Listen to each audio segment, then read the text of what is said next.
l'info écho avec Capital. Le coup de gueule du jour est poussé par les Européens face à Donald Trump à l'ouverture du sommet du G7 ce samedi. Ils ont interpellé le président américain en l'avertissant que les guerres commerciales ruineraient l'économie mondiale et qu'ils ne le laisseraient pas s'en prendre à la France sur la taxation des géants du numérique.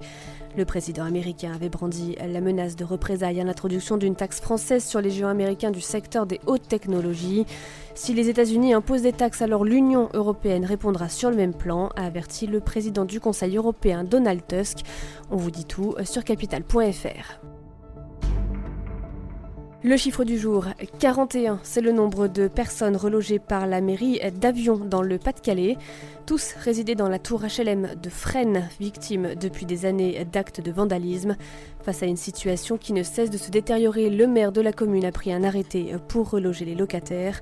Cette décision, très rare voire inédite, a été saluée par tous les acteurs de la commune. Le bailleur de la tour a salué une décision justifiée par la nécessité de protéger les locataires de la résidence.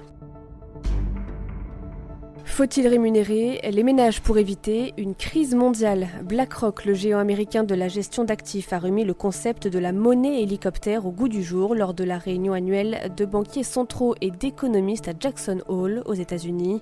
Le concept est simple, il s'agit de placer directement l'argent dans les mains des ménages et des entreprises pour relancer la croissance.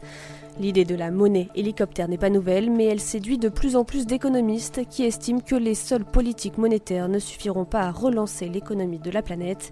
Tous les détails sur capital.fr. On termine avec ces pirates qui ont réussi à voler une Tesla en 30 secondes. Les deux hommes filmés par une caméra de surveillance n'ont jamais touché la voiture. Un vol qui utilise une technique très simple, le relais.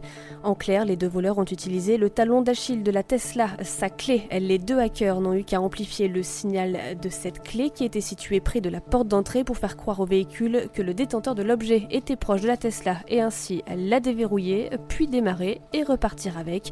Le tout en moins de 30 secondes. Tous les détails de cette affaire sur notre site. C'était l'info écho avec Capital.